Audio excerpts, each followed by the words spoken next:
Hello and welcome to the Humans Invent Cycling Podcast. I'm Richard Moore. I'm with Daniel Freeb. Hello, Richard. And Lionel Burney. Hello, Richard. Oh, my friend and brother, I make no special to speak on behalf of others. I just try my best to meet each new test and be there for my brother. Played in there by some lovely singing. We're in our usual venue at the South Bank Centre, and some lunchtime singing there to play us into the podcast, very generously put on by the owners of the South Bank Centre. That was nice, wasn't it, Daniel? Yeah, lovely. Another packed show today. We're going to talk a bit about Katusha, the team launch. Katusha, Daniel is fresh off the plane from Germany, which seems the logical place for a Russian team to have their pre-season West Germany, launch. West Germany. We've actually. Oh, have we? The wall fell Communism some time dead. ago. We'll talk about Katusha. We'll talk a bit about the new French project which has been announced. French getting serious about cycling. That's got to be good news. Then part two, we'll talk a bit about the new race happening in Dubai. That's happening very soon. We've got a little some words from our old friend Ciro from Gazzetta dello Sport for that. And part three, the heated debate will be myself and Lionel battling out over whether Bradley Wiggins should ride the Tour de France. The Humans Invent Cycling Podcast. Interviews and analysis. We've got the big talking points covered. Let's start with Katusha. Daniel, you're just back from the team launch. Can you give us a flavour of the Katusha fifth year team launch? Yeah, well, it was held in a lovely spot actually in Koblenz, which is a sort of medium-sized German town on the Rhine, or where the Rhine meets the Mosel River, and it was at the Canyon headquarters. They're the bike sponsor of Katusha, so it was kind of slightly Germanic, slightly Russian flavour, more Russian, I have to say. The event itself, the team presentation, was a kind of a bit Bratwurst and vodka. Well, no, not really. It was certainly more vodka. I think it was like a polka convention meets the Eurovision Song Contest. About 400 people in the room, and an awful lot of Russian celebrities and dignitaries, I think. Igor Makarov, the natural gas magnate who sort of headed up the Katusha World Cycling Project, I think they call it. And it's a big. He's a big noise, yeah. So and the event was kind of conducted by it was very like the Eurovision Song Contest, kind of two sort of permatan game show hosts, one female, one male, calling the riders onto the stage. Then a rather bizarre sort of ceremony towards the end, paying homage to the first 5 years and the 5-year anniversary of Katusha's foundation, and it consisted of Igor Makarov presenting Vladislav, how do you pronounce his name, Ekimov, with a Slava Ekimov with a golden horseshoe as a symbol of good luck for the next year. And I suppose the most surprising aspect of the presentation for me is that I'd completely forgotten or overlooked the fact that Katusha are the number one ranked team in the world. I think the general perception in cycling is that it's been a bit of a sort of qualified success, their project, certainly from the point of view of developing Russian talent. I mean, I think the majority of people who were there at the presentation, if they're not very, very au fait with the Katusha team, would probably have felt that 15, 20 of the riders were fairly anonymous, shall we say, when it comes to their palmarès. Katusha is a curious one. I remember when the team was announced with great fanfare during the tour, which I guess would have been 2007 in Pole. I think we got wind of the fact that this team was going to start. Was it 2007 or 2008? I can't remember, but it was heralded as this very hugely ambitious, hugely wealthy team. And yeah, I mean they've depended, their number one status, I guess, depends largely, overwhelmingly on Joaquim Rodriguez, a Spaniard. And so from that point of view, you wonder whether the project has been a success or a failure. I mean, if you speak to Oleg Tinkov, and he obviously has a bit of an axe to grind because it was effectively his team that almost was taken over and morphed into Katusha. But if you speak to him, he's very, very scathing indeed of how they've developed or not developed young Russian talent, and that remains the case really. If you look at their roster now, there are a number of names who riders who really excelled at under 23 level. People like Ignacenko, who won the Giro de la Val d'Aosta. I think that was an under 23 big race. Igor Silin was talked up as a really excellent amateur, has not done a whole lot. Kozonchuk. I mean, there's a whole host of them that have really just kind of faded into mediocrity, anonymity since they've turned professional. And I mean, it's tempting to sort of trot out cliches and sort of receive knowledge about what happens to young Russian athletes, in particular when they start to earn quite a lot of money and their heads get turned and they become more interested in sort of material trappings of professional sports than success itself. But that does seem to have happened in quite a lot of cases. I mean, another problem probably has been changes in management. They've gone through an awful lot of managers changing just about every year, haven't they? I mean, Ekimov is starting to represent some kind of stability. Yeah, there was a first phase with Andrei Chmil was the manager. That ended quite acrimoniously. Then Michael Holzer was on board. He was actually at the event on Was he? Wednesday, but yeah, I don't think he's still with the team in any real official capacity. And now, yeah, it's very much Ekimov's team, a predominantly Russian director sportif. Konishev's still there. But yeah, as you say, Rich, they've relied heavily on Rodriguez and Danny Moreno as well, who's a rider who I think is still very much on the up. And Paolini, and then Christoph as well, the Norwegian sprinter. This is the Humans Invent Cycling podcast with Richard Moore, Lionel Burney and Daniel Freed. It's the 5th anniversary of their debut, and they're a year older than Team Sky. And when you look back at their, the way they came in with this kind of global cycling project, it was going to be one of the super teams. In that respect, they kind of beat Sky to the punch. And the first riders they signed, big names, Stiegmans and Pozzato, Robbie McEwen, people who really could have put them on the map, and Vladimir Karpitz as well went there. Who can forget Karpitz? But his performances there were forgettable, and really it's just, for 5 years, it's just been a vehicle for Joaquin Rodriguez. Pozzato, let's not forget that he was the big glamour signing at the start as well, wasn't he? I mean, one thing that's quite hard to get a handle on with Katusha as well is whether they've had whether the team has really resonated with the Russian public. I mean, I was talking to a few people at the launch, and it occurred to me that we never see Russian journalists at the Tour de France, for instance. We're never aware of Russian TV crews. It certainly doesn't seem to have captured the imagination in the same way that Sky has and other sort of pseudo-national teams have in other countries. It's interesting, yeah.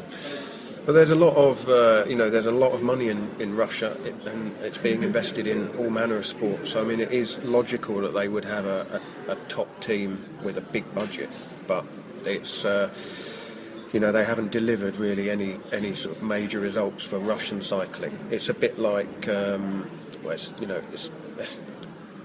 they really have relied so heavily on Spanish riders, Rodriguez, Moreno, and really what for them would drive interest in cycling in Russia. I mean, it's difficult to see any kind of impact that country's had, even when Menchov won the Vuelta. And remember as well, there was talk of the Tour of Sochi a few years ago. This was before I even was really aware of Sochi as a destination venue for the Winter Olympics. But remember, a few years ago, it was Pat McQuaid let slip that there were negotiations were at an advanced stage to run the wealthiest race in the world in Sochi, and it had Putin involved. Pat McQuaid had been to meet Putin to talk about this. Well, but that nothing ever happened. That region, I think, is Putin's home region, isn't it? And again, looking at the kind of last few years of the way cycling has gone, there's been all manner of attempts to kind of tap into whether it be Middle Eastern money or the Eastern European money.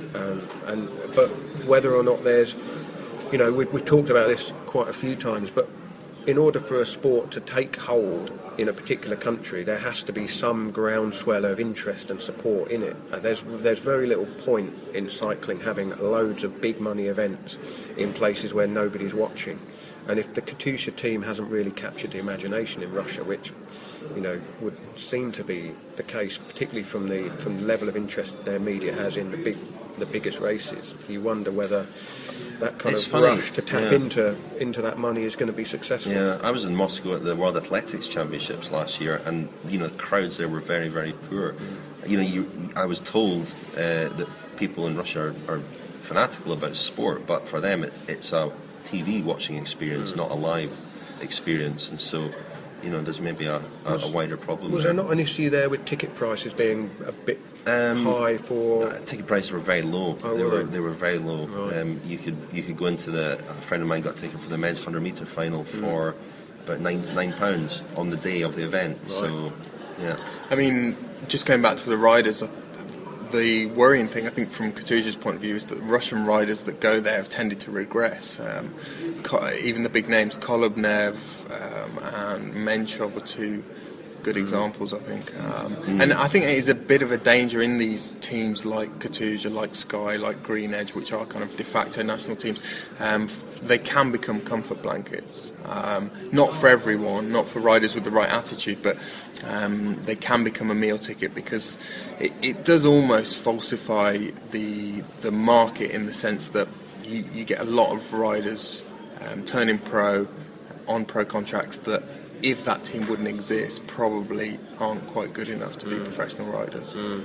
I mean, I always remember the Alpha Loom team from the late 80s. Was Konyshev, wasn't it? Which was Konyshev, yeah. When the Berlin Wall fell and riders from behind the Iron Curtain were allowed to be professional.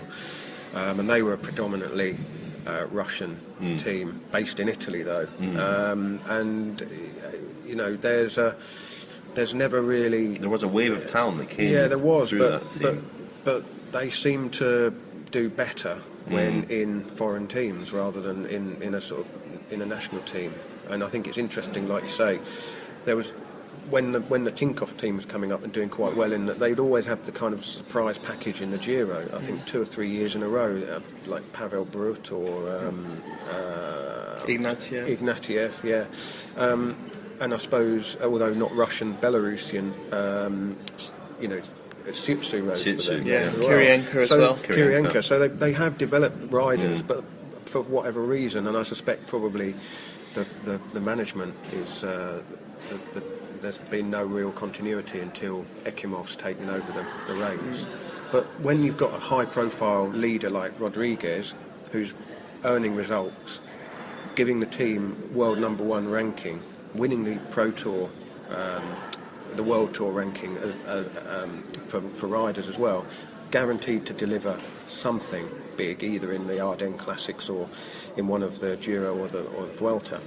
That kind of takes the pressure, or takes the spotlight off the Russian riders a bit, perhaps. Daniel, you were going to just say something about Rodriguez, the team leader at Katusha. Yeah, I spoke to him at the launch about mainly about the World Championships in Florence last year, which he really hasn't got over, the disappointment of finishing second there.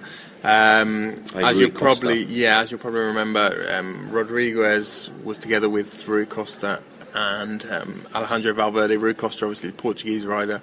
Valverde is Rodriguez's countryman, riding for Spain as well. Rodriguez looked as though he was going to win, and Rui Costa went after him. Valverde was not able to follow, and Costa ended up catching Rodriguez just before the line and out, sprinting him. And it was pretty obvious straight away that there'd been some disagreement between Rodriguez and Valverde, or certainly Rodriguez was very miffed that Valverde had not followed Rui Costa. The other subtext to this, of course, was that Movistar was the team of both Rui Costa and Alejandro Valverde. So there was some talk of, or some whispers of, skullduggery. That we're kind of used to that sort of thing in the World Championships. But yeah, Rodriguez was absolutely devastated afterwards, crying on the podium, and he said to me the other day that he's still not really got over it, and still doesn't really see eye to eye with Valverde about it. They've spoken numerous times in the last 2 or 3 months about it. Valverde insists that he was too tired, couldn't follow Rui Costa. Rodriguez obviously doesn't quite agree. Valverde still won the sprint for third place quite easily ahead of Vincenzo Nibali. So, I mean, you can tell it's something that's going to live with Rodriguez for a while. I mean, he says that generally he doesn't he tries not to dwell on the many near misses that he's had in his career, but he said that he has two main regrets, and that's Florence last year and then the 2012 Giro, which of course he lost to Ryder Hagedal on the last day. And he really thinks now that he underestimated Hagedal, and particularly the stage to Cervinia in the Italian Alps, that he allowed Hagedal to go away late in the stage, and at that point it was still quite early in the race. He didn't think that it was going to be significant, but has come to realise that really he blew perhaps his best chance to win a major tour to date that day. And at 34 now, time is running out for him. You would think so, although... But he is. I mean, he's been getting better in the last few years. I mean, he's one of these remarkably late flourishing athletes. Yeah, I mean, he's been renowned for his ability on this kind of short, very steep climbs for a number of years now.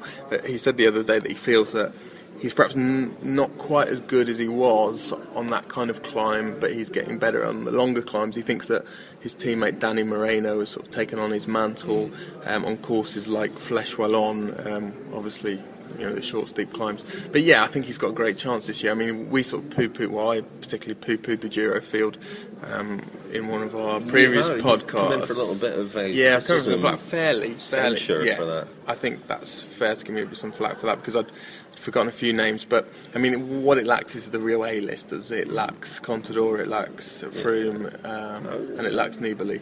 But it's Quintana not an A-lister now? Possibly. You're listening to the Humans Invent Cycling podcast, powered by Sharp.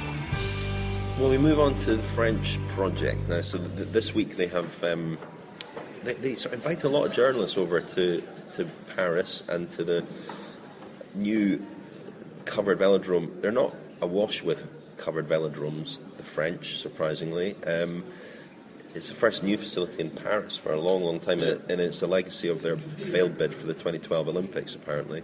Wouldn't have been ready in time then, would it? There was a new velodrome a few years ago built, I think, in Roubaix, where Arnaud Tournant, the former multiple world kilo champion, is the coach.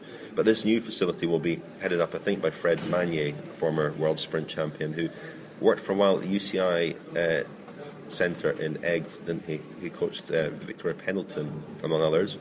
And so they held a sort of launch event, but it's part of a very ambitious project which seems to be modelled on the British project, the British setup, with Team Sky as a pro team at the top of that, and the British national team based in the velodrome, also BMX, mountain biking, all being part of this ambitious programme. They're seeking a sponsor for a World Tour team, equivalent to a Team Sky. What are your impressions of this, Daniel or Lionel? Well, I was going to just say it's quite interesting that the French are kind of copying a British model, but then when you consider, there's a similar sort of model in French football with the Clairefontaine Centre, which was a centre of excellence set up in response to the French not qualifying for World Cups, and the majority of the talent that came through and won World Cup in '98 to 2000 progressed from the Clairefontaine facility. And this idea of national sporting bodies investing in young talent and giving them the closing the gaps on the ladder, which is one of, I think, Dave Brailsford's expressions, as people progress through the sport, making the jump from one level to the next level to the next level, making those gaps smaller so that every athlete who has a sort of raw ability at the start has a clear progression through the sport as they get older, and can also, the strength we've seen with the British system, although there was criticism at the start that it was too track centric, as it has expanded and there's been more money involved and the roadside has become so successful as well. Really, that is exactly what the British did. They developed talent on the track, and then they made the next jump to transfer it onto the road. And now, if you're a 17, 18-year-old talented cyclist in Britain, you've got a very good chance to make it all the way into, whether it be you can make it there, you can make it anywhere. Exactly, and the French system in cycling has certainly still been the traditional cycling clubs and then sponsored clubs which compete in a sort of 2-division amateur level and then hope to attract the attention of one of the numerous but not particularly good pro teams. And so I think they probably looked at what Britain have done and realised that if they completely overhaul and professionalise now, then the system works. There's no reason why it can't work in France and provide, they've got a huge catchment area. They've got, big population of people to choose from. Why can't they make a similar success of it? I mean, I'm slightly puzzled by, there was talk of the World Tour team being Francis Déjà, who have committed for another 3 years. I look on them as a sort of de facto national team almost anyway. They're very they're probably more of a French team than Team Sky or a British team in a lot of ways. But so is there room, basically? I mean, is there the talent for another French national team alongside Francis Déjà? Would they not want the likes of Pinot and people like that? I mean, the way it's tended to work in France and Italy, sort of these arbitrary boundaries or these geographical boundaries have kind of evolved, come into being, so that each team almost represents a region. In France, so Europe Car is the old Vendée U team, and so it's this kind of central western France. La France de Déjà is obviously synonymous with Marc Madiot, and he's from the northwest, but there's also a big pull from France de Déjà now in the east, in Besançon, their coach Fred Grapp and Thibaut Pinot. Vichot. And Cofidis has been the north, and AG2R has been the south-east, kind of the Alps. And in Italy it's similar, as Liquigas or Cannondale were the Veneto area, and Lampre were Lombardy. I mean, are they going to break that down and pull everything together? They are very attached to their sort of their regions, and the whole kind of infrastructure of those teams is very regional. So it'd be interesting to see how that develops. I guess it's also interesting to set the whole thing up in a one, or to try to do that. There's talk of this World Tour team entering the sport as soon as sort of next year, if they can get a sponsor. The British system obviously evolved over a long period of time, and by the time Team Sky came along, riders who'd been developed through that national structure were good enough to ride for the pro team. Certainly if they set up next year, they wouldn't have riders involved who'd come through their own programme, would they? Well, no, they wouldn't, but I think that there is quite a depth of talent in French cycling. Anyway, I mean, they've got a bit of a history, haven't they? They have got a bit of a history. They obviously founded and dominated the biggest race in the world for many years. And not just on the road. They've been a formidable track nation. They've in the past they've had very good team pursuit squads. They've had excellent sprinters, particularly. Still do have excellent sprinters. Yeah. I think that the distinction now is this holistic approach, taking everything that happens on two wheels and bringing it together and having that synergy between. Because I think one of the things that British cycling kind of realised fairly early on was, you get somebody on a bike at a certain age, as a teenager, you're not necessarily certain what direction they're going to go in, but if you can give them a chance to try out in all different disciplines, Rod Ellingworth is a big sort of believer in, it's bike racing, isn't it? And if you can turn your hand to a Madison, you can turn your hand to a bunch sprint. If you can turn your hand to team pursuit, you can be a great team time trialist on the road, and all of those skills that the British riders have developed. I think perhaps it's taken for granted that there's, they have given their riders a much deeper grounding in cycling generally than perhaps they've been given credit for by other nations. And we see the benefits of that, even in the likes of Geraint Thomas, Mark Cavendish. One thing I will say is that, that goal that Dave Brailsford set out with Team Sky to win the Tour, that did capture people's imagination. And a French project that sets out to win the Tour, bizarrely, even though they've won the Tour so many times, Frenchman hasn't won since 1985, and and so if this project can make people believe that could be possible in a similar time frame, that could capture people's imagination. It's been very effective in Britain, where we've gone from nothing to having this fantastic, huge budget team, but is it really necessary in France when I almost think it's quite healthy that we mentioned the sort of geographical grounding of the current French teams, but they also have very different approaches, and part of me thinks that is quite healthy in a way.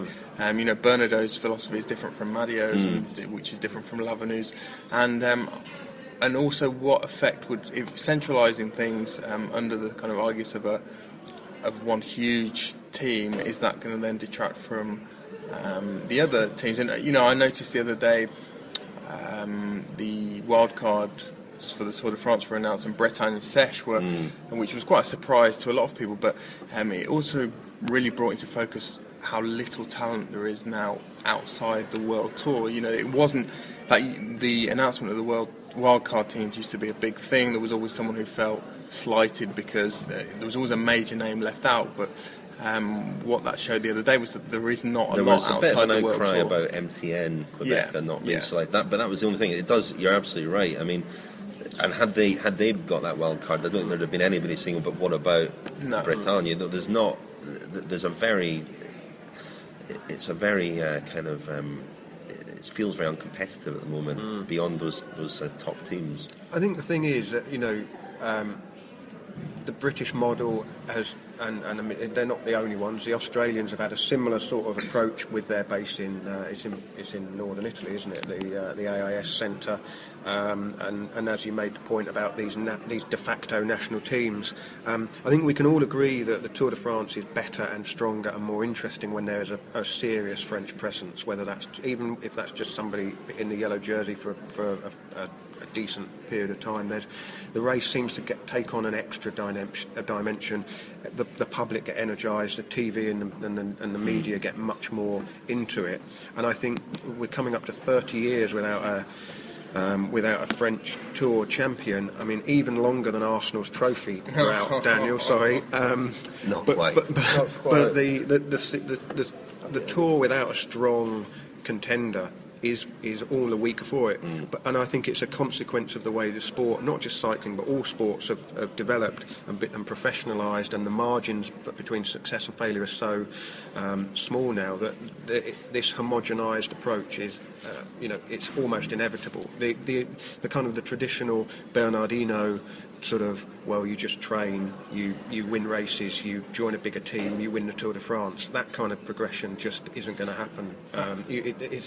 The French teams are slowly catching up. I mean, I thought FDJ made some big strides in the last 2 years, and I think this is an inevitable next step, because it really is a case of, unless you match the likes of Sky in their approach, you're not going to be able to beat them. Yeah, I mean, I'll always sort of defend to the hilt what FDJ have been doing for sort of the last 7 or 8 years, because they've really competed against odds heavily stacked against them. With obviously there was a lot of doping going on, and I think they introduced a lot of things, innovations in training, as much as they could afford, because they've never had a big budget, and some of the other French teams as well. But I think one big problem in the traditional strongholds of cycling in Europe, Italy and France, I was speaking to a French journalist about this at the Katusha launch, is that it's simply seen as an old man sport in those countries, and it's difficult to know how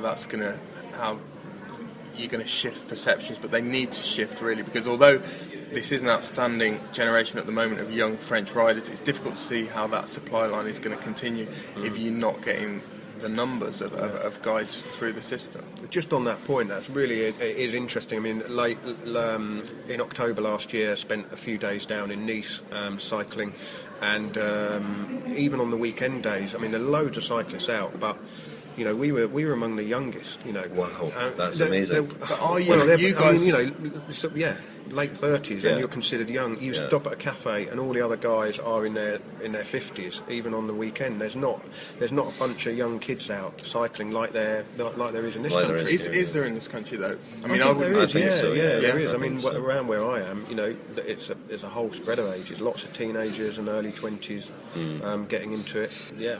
The Cycling Podcast with humansinvent.com. Innovation, craftsmanship and design.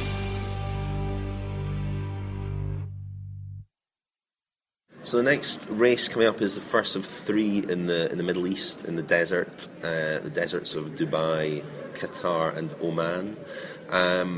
And it's a new race organised by RCS, the organisers of the Giro. And our friend in Italy, Ciro Scognamiglio, is off there.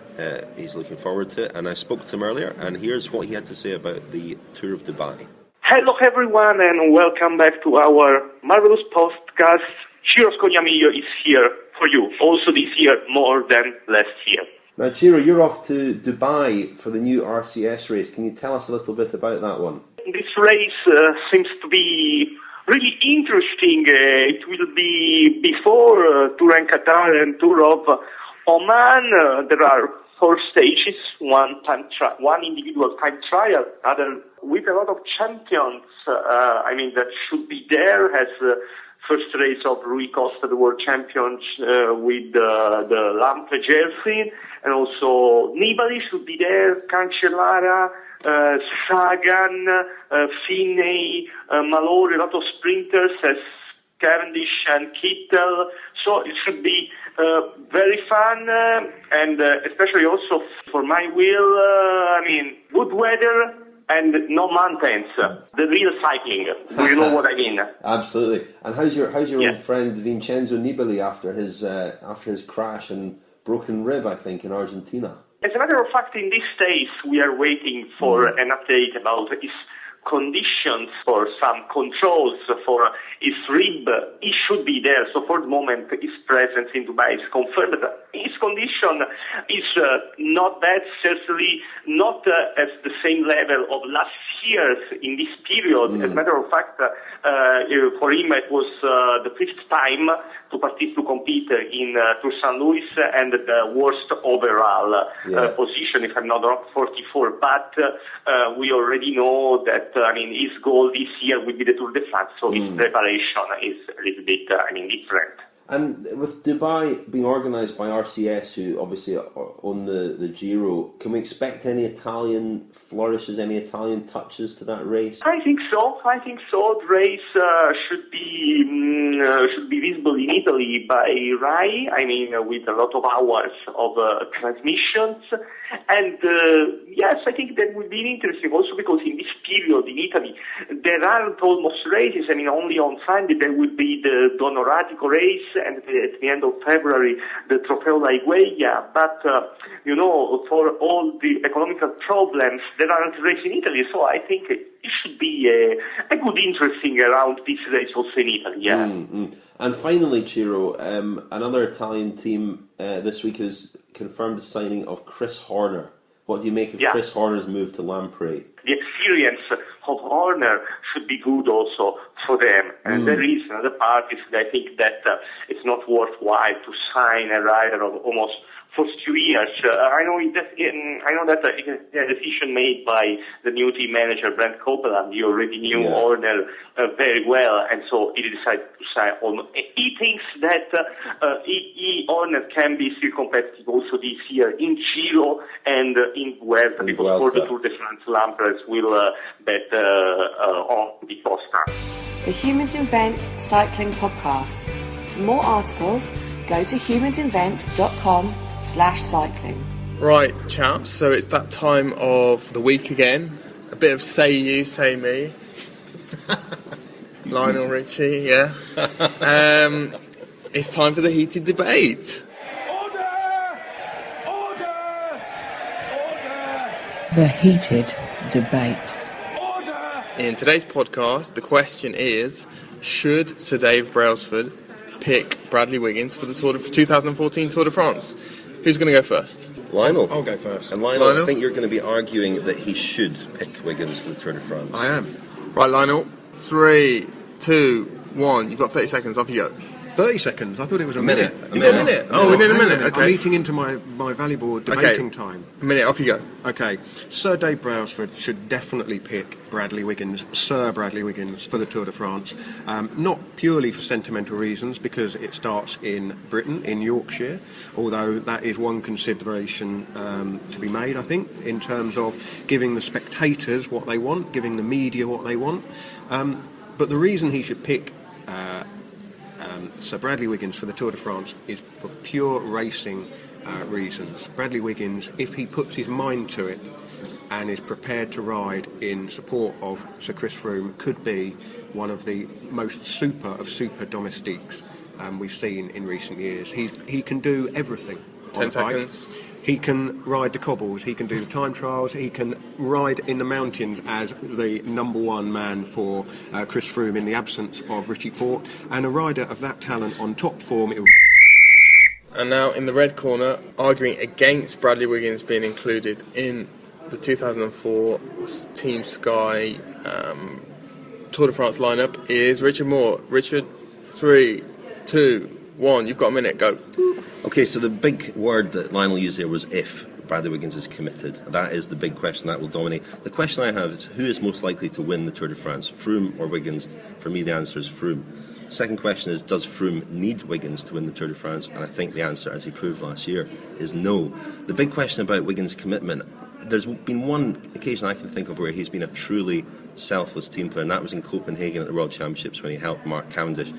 But reading Rod Ellingworth's book, what was quite interesting that was that he wasn't fully committed to that project until the night before. Or Ellingworth didn't know that he was fully committed until the night before. And I suspect this could be a question that is large in Brailsford's mind this year. The other question is history. Two parts to this question. One is the history between Froome and Wiggins. They don't get on, they're not friends. There's a possibility of tension, I think, at the Tour. 5 seconds. Alan Piper once said bad morale is like a virus, it spreads very quickly. Very clear danger. Game over. I didn't get on to my second historical point. Wow, you were reading your notes. You're reading the auto cue. We cue. were both outside the time limit there, so... Sam, I'm the winner, 2-0. But we can carry on the discussion, and that will allow me to make my second point. Right, are we going to leave this? The other historical point is a more general one. No, Lionel, well, you can come back. We Fergie time. No, but I just think if you look back through the history of the Tour, how many precedents are there of former winners who've turned into truly selfless teammates? I think Pedro Delgado is about the only one I can think of who for a couple of years after his prime helped Indurain a little bit. But you think of Bernardino as the most obvious example of somebody who was clearly incapable. It just wasn't in his nature to be able to sacrifice his own chances. And then other guys like Stephen Roach, Laurent Fignon, who did become more of a team. They both became team players towards the end of their careers, but they still wanted their moments in the sun. Both of them won. Even when Fignon was working for Gianni Bugno, he won a stage of the Tour in '92.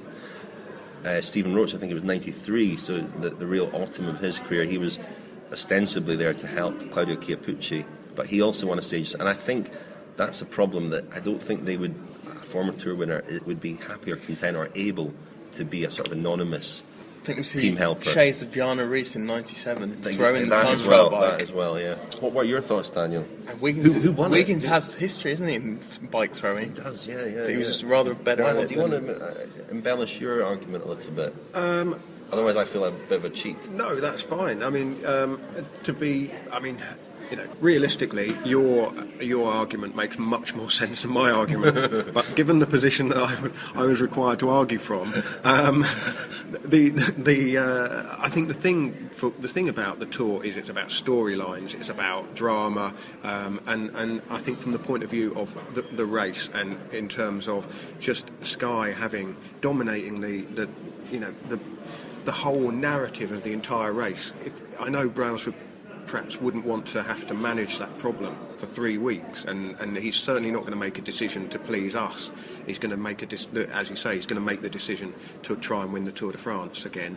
But from the point of view of the sport, I think it would be compelling if Wiggins was there as well. And who knows what sort of frame of mind he would be in. You know, all the toys could come out of the pram. Don't get me wrong, I want him to be there. Yeah, it would really add some proper intrigue. Yeah, and do you guys? I mean, would you guys make the decision now? Do you think it's important to have clarity now, or would you leave it until? I mean, I would leave it until May. I'd leave it. Or even later June. I'd see how they are together as well. Yeah. You know, over the next few months. I think also Wiggins on the bike has got a lot of riding to do, really. I mean, it's not that long ago he said, "I'm done with Grand Tour or stage racing." I mean, and now he's come back. First press sort of call for Sky in Mallorca, and he's on Sky Sports saying that he wants to be at the Tour in whatever capacity. I think he has to be at the Tour, doesn't he? He has to be, from his point of view. Yeah, because otherwise he's almost an irrelevance. At a time when the sport is, you know, Yorkshire in a funny way is going to be even bigger than London in 2007, and you know, Wiggins. He got very upset when it was suggested that Cofidis might have left him out of the team. There was a news report that Cofidis were potentially not going to pick him, and it seemed at the time a bit daft that they wouldn't pick a London-raised rider with a time trial specialism at the time to ride the prologue in London. I think from the point of view of the sport, the profile, I mean, everything Wiggins says is so contradictory the whole time. You know, even he dropped in that he wants to go to America and the Tour of California to start performing in America. I mean, you know, what you're trying to join together. He's got a place in LA apparently. Right. Well, I mean, he's looking at the American market. It's a little late, isn't it, to start looking at the American market? That's what I thought. But I mean, not many people have broken America. No, but his you know, his new management team, Simon Fuller's. Well, now it all makes sense if he's talking about breaking America. Yeah, and but managed by you know, the same agency as Andy Murray, David Beckham, and lots in the entertainment business as well. They do sort of cross over. You know, Andy Murray's a very dedicated sportsman. There isn't much else to him, and Wiggins, you get the sense that's what he wants as well. He just wants to be a sportsman. But there is a possibility with that agency that he could be managed in a different direction. But I think still he's primarily and exclusively a sportsman, and therefore they need their cycling client to be at the Tour. He needs to be at the Tour for himself. You know, I was arguing from Brailsford's point of view.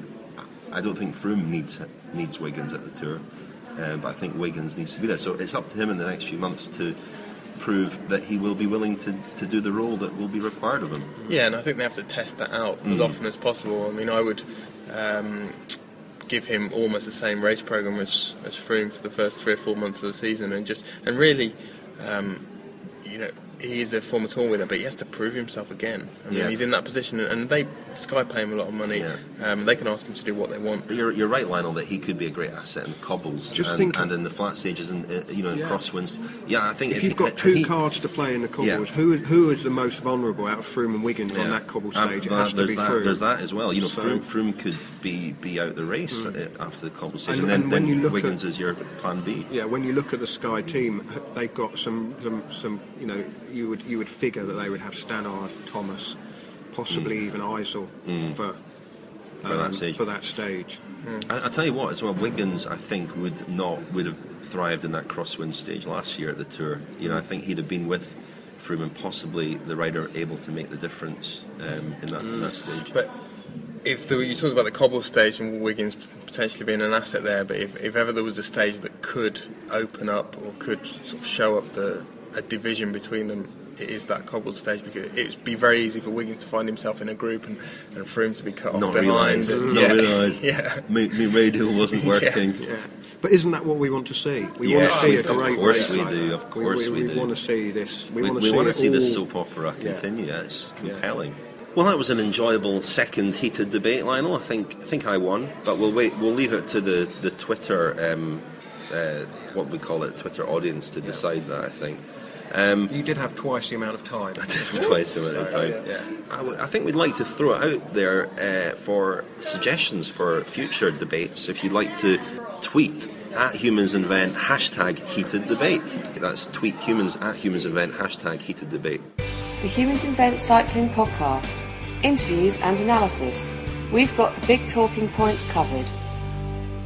I spoke to Michael Adomeit, who is an engineer at Canyon Bikes, who will supply Katusha this year, just about the trends that we're likely to see in terms of bike design and engineering in the peloton this year and in the next few years. So Michael, what innovations do you think we'll see in the Pro Peloton this year and certainly in the next sort of 18 months, 2 years? Is there anything major that we should know about in terms of bike design? One big issue, of course, is the aerodynamic of the bicycles.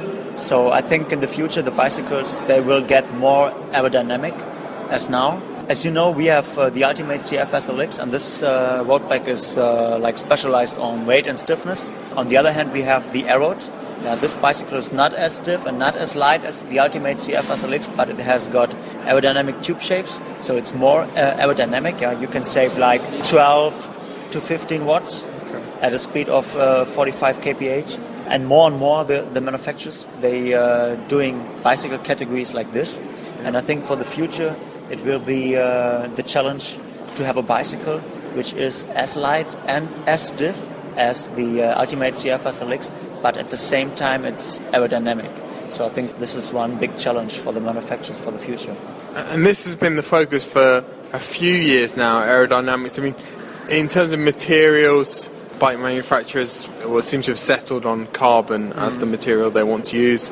Weight has reached a sort of low ceiling with the UCI regulation. So yes, it is, but still nowadays the aerodynamic bicycles, they have certain disadvantages regarding the stiffness and the weight. Right. So some riders, they say, oh no, this bicycle is not stiff enough for me and it's not light enough, for example. Yeah? From the peloton, there's still the requirement to combine the advantages of both bicycles. That means you don't have any disadvantage regarding the weight or the stiffness, and at the same time you are aerodynamic as our Aerod, for example. Yeah? So this is really a big challenge. And regarding material, carbon fiber material, this is set for all high-class road bikes. I think in the past the people were pretty much talking about nanotubes, carbon nanotubes, but there was a sort of like disappointment because this technology was not really feasible for the production. Nowadays they have problems to make these endless nanotubes. It's impossible.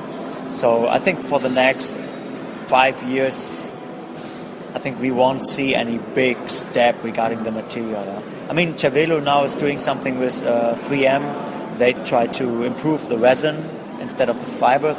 So they use carbon fibers as before, but they try to improve the resin by using nanotubes in the resin or something like this. But I think this will not be such a big step like from aluminum to carbon fiber. Michael, there's been a lot of talk about the new UCI president, Brian Cookson, and his desire, it seems at least, to address some of the issues with technology in, as far as the UCI is concerned, and the restrictions placed on technology and development, particularly in terms of weight of road bikes. What would you like to see the UCI change or address in terms of technology? Lower weight limit of 6.8 kilograms. Of course, this was set for the past years. But for us, for example, it's no problem to build a bicycle, even with the Aerod frame, which is like at least 200 grams heavier than the SLX frame, to have a bicycle which weighs 6.8 kilograms. Yeah? So it's no problem. If you take the UCI limit, actually there is no need to build the frames lighter.